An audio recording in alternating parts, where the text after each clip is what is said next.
Good morning. Welcome back to Look What Jess Found. This is Jess. And yesterday I did the final episode of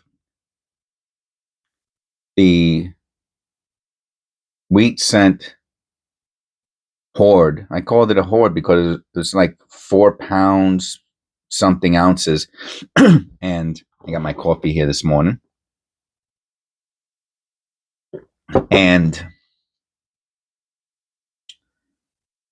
it took me like, I don't know, it took like a little bit under a week for me to review all the pennies. And that's what I do on this channel. I review stuff, and all of I'm not sure. I have ordered some pennies off of eBay lately, just because I had so much fun doing these videos. I said, "Oh, let me order some." They're a little bit pricey when it says unsearched wheat cents, but I bought them anyway because I like doing it, and I would like to have them available in the event that I want to do them. But from the last video yesterday, there were some significant finds. I went through them very quickly at the end of the video, but I like to do abridged versions that are short. So yesterday's video was like, what, an hour long or something, right? So this one will be 10, 15 minutes. So these are the last of the era pennies from the We Sent series that I just did, and it ended yesterday, and it was video 17. So this is an abridged version of said pennies. And I did put them in order, but the top ones, I guess I would have. Oh, that 6 is definitely funky, but it could be from being hit right there with that little mark. Let's see if that. Oh no, yeah. So those marks are so specific, and you can see the lamination. It has like a lamination error on it. So to me, those very angular. So what I've noticed is that on the strike throughs, the damage on strike throughs are very tend to be angular and very specific. And since this one has other stuff going on, you can see the lines, right? You can see that like looks like rain almost going through it. So I put this on the side as a nice, someone might like this. So I put that down as an error. It most likely is.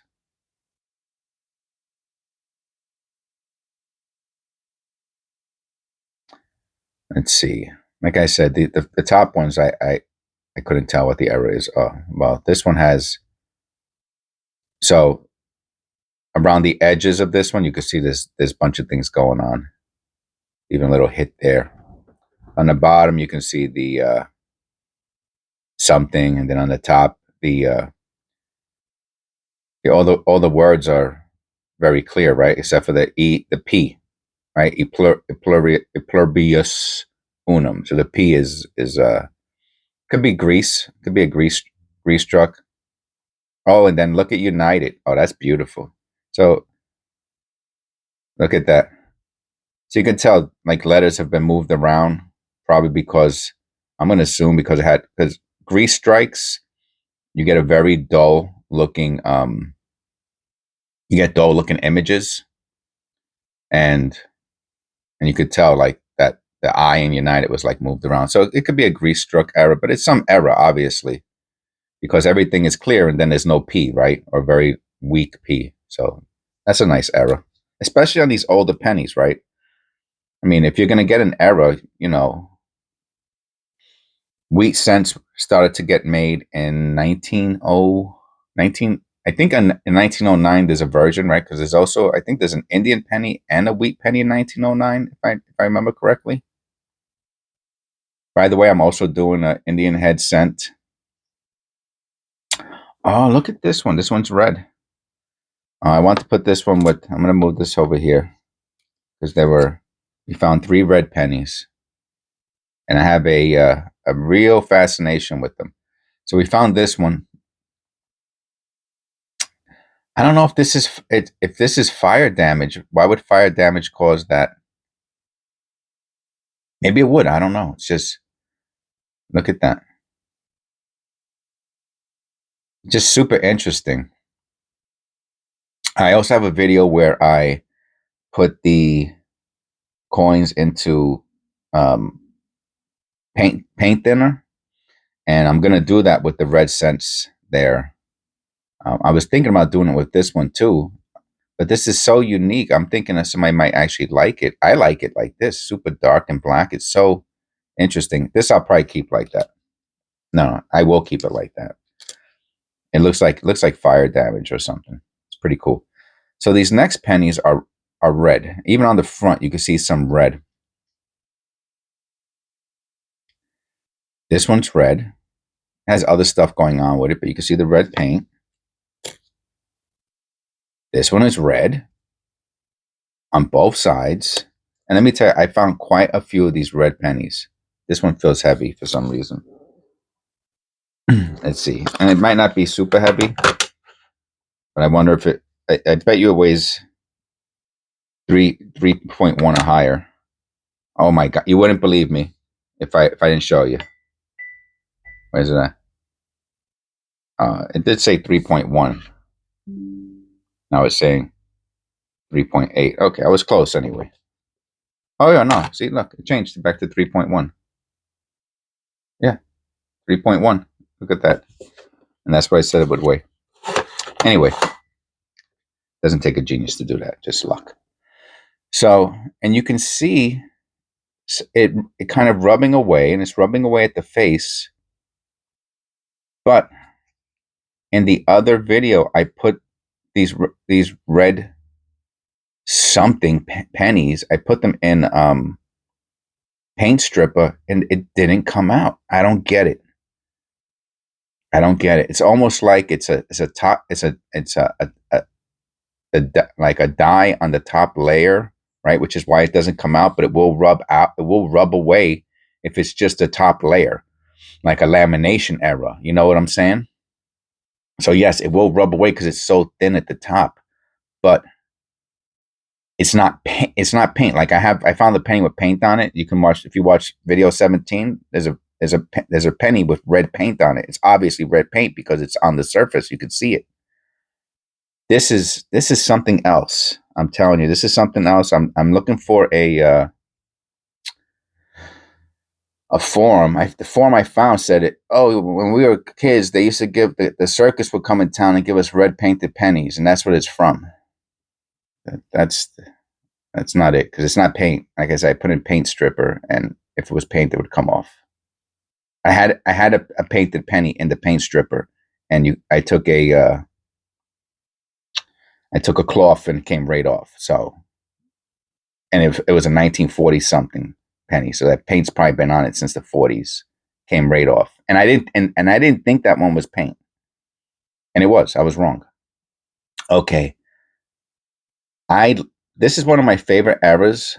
It's they call it the Woody, and they say it's from a um, bad mixture of whatever the copper and zinc, I guess, because it's 95% copper, I believe, and 5% zinc, and it gives this wood grain appearance, and it's one of my favorites because you can't deny it. You can't say, "Oh, that's something else," because everybody knows what it is, and it's so apparent, right? Look at that, it's so beautiful, and some of them are more um, pronounced, like this one, like the ones that have those that real um, the bands, the bands of color between dark brown and like gold. Like this one has the bands. They're my favorite. You know exactly 100% what you're getting, and it's so beautiful. Right? And look at the condition of this penny. I'm going to say this penny is like in fine condition. This isn't like a super. This is a fine. You can see the lines in the wheat, and for a lamination error. Oh, look at the U and the plurius at the top. So that's also damaged. from the lamination issue. So this is one of my favorite pennies. It's beautiful. So I'm gonna do shorts on these next, and that's it. Thank you for tuning in. Someone left a very, very nice comment. I check my comments in the morning before I start doing videos and other stuff. And a nice subscriber said that they really enjoyed the videos. I've got several videos, comments like that, but I'm just mentioning the one from this morning since I'm in a little bit of a talkative mood. And that was very nice. It was nice to know. I mean, I kind of had a feeling people were enjoying the videos because I got 800 subscribers in 2 months. And when I checked on Google what it takes, what the average time it takes to get to 800 subscribers, it's like, excuse me, 1,000 subscribers. So I'll be at 1,000 probably by next week, right? If the projection continues as I see it, which I don't see why it would change. It should actually go quicker because I have more videos, so there's more content for people to watch actually. And it takes about a year and a half, something like that. 18, yeah, like it says like 18 months to get to 1,000 subscribers, and we did it in 2 months.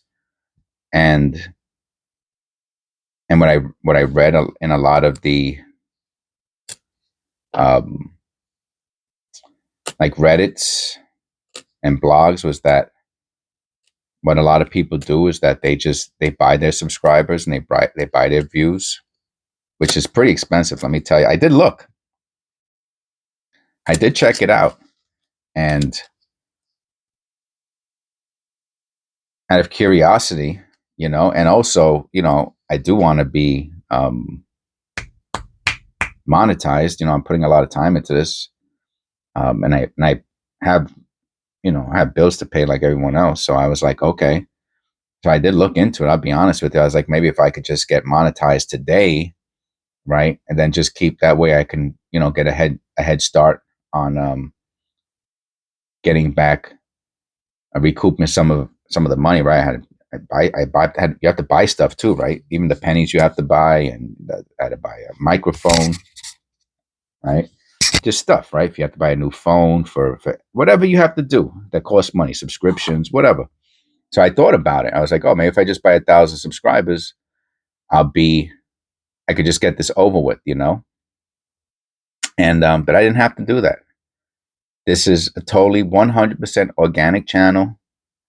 All of you guys who subscribed, God bless you, and thank you.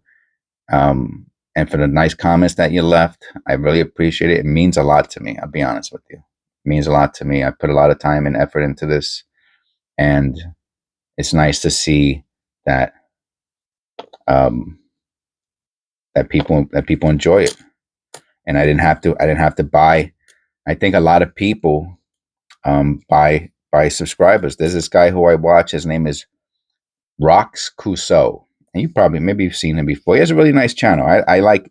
It's satisfying, right, to watch him dig for marbles, and he does mudlarking in the river. He's in West Virginia, and he did a video where he talks about other channels. And he's like, these guys are buying their subscribers.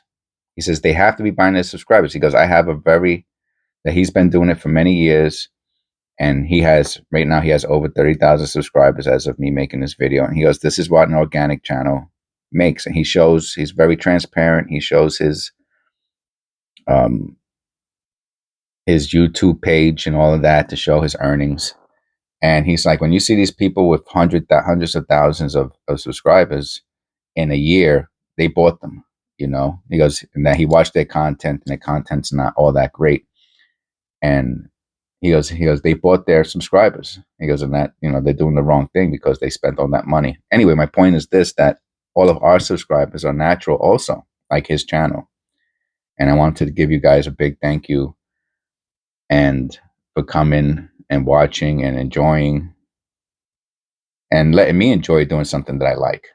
So I'm going to end on that because as you could tell, had my coffee, and I could just keep rambling on. But big thank you to all you guys for liking, subscribing, and leaving me those nice comments. I really appreciate it. And I'll see you on the next one.